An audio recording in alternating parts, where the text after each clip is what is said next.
અમદાવાદમાં ઇસ્કોન મંદિર પર થયેલ બ્રેઇન વોશનો આક્ષેપનો જે મામલો સામે આવ્યો છે તેને લઈને વધુ એક સમાચાર સામે આવી રહ્યા છે। અમદાવાદથી આ સમાચાર મળી રહ્યા છે। ઇસ્કોન મંદિર પર થયેલ બ્રેઇન વોશનો આક્ષેપનો જે મામલો સામે આવ્યો છે ત્યારે આ સમગ્ર મામલે ઇસ્કોન મંદિરના પ્રચારક હરેશ ગોવિંદજીનું નિવેદન સામે આવ્યું છે। ઇસ્કોન મંદિરને ખોટી રીતે બદનામ કરવામાં આવે છે તેવું પ્રચારક દ્વારા નિવેદન અપાયું છે।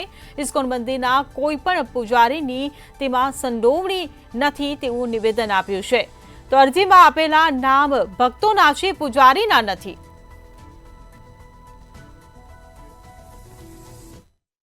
हाँ, एक्चुअली मैंने भी हमने गई काले ध्यान में आए वस्तु અને જે બી વસ્તુ એમને કીધી છે ફરિયાદીમાં કે ઇસ્કોન મંદિરની અંદર એમને એમની ડોટરને રાખ્યા હતા, ઇસ્કોન મંદિર ડ્રગ્સ અપાવે છે અને આ બધી તથ્ય વગરની વસ્તુઓ છે બધી। ઇસ્કોન મંદિર આપ જુઓ તો કેટલી મોટી સંસ્થા છે, જેના પૂરા વિશ્વભરમાં 800થી વધારે કેન્દ્રો છે। એકચ્યુઅલી અમારું કામ છે લોકોને ડ્રગ્સથી મુક્ત કરવા, ડ્રગ્સ આપવાનું કામ નથી અમારું।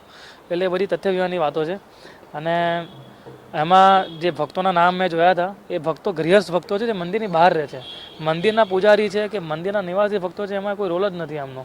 અમારા કોઈ બી મંદિરના નિવાસી ભક્તોના આમાં કોઈ પ્રકારનો રોલ નથી અને અમે લોકો બી જેમ શ્રીલ પ્રભુપાદજીની જે શિક્ષાઓ છે અને ભગવદ્ ગીતાની જે શિક્ષાઓ છે એ પ્રમાણે અમે લોકો તેને પાલન કરવાનું પૂરેપૂરું એને પાલન કરીએ છીએ અમે લોકો।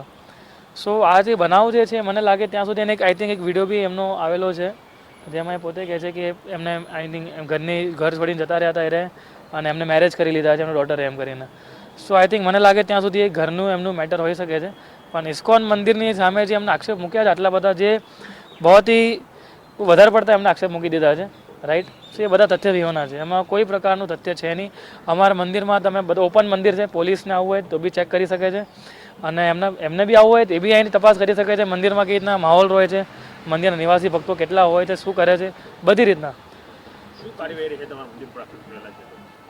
અમે જોઈએ છે આગળ કઈ રીતના અમારી જે લીગલ ટીમ છે બધા ડિસ્કસ કરી રહ્યા છે, આગળ જોઈએ છે આને કઈ રીતના મંદિર ઉપર આક્ષેપ મૂક્યો છે એના માટે છે। બાકી એમના ફાધરને મધરને કોઈ બી મદદની જરૂર પડશે તો અમે લોકો છીએ જ અહીંયા આગળ, પોલીસને બી કાર્યવાહીમાં કઈ બી મદદની જરૂર પડે તો અમે લોકો છીએ અહીંયા આગળ, એવું નથી। અમે બધો સપોર્ટ કરવા માંગીએ છીએ, પણ આવા તમે આક્ષેપ મૂકશો તે કેવી રીતના અમે લોકો ચલાવી લઈશું કે જે પાયા વિહોણા છે એમ।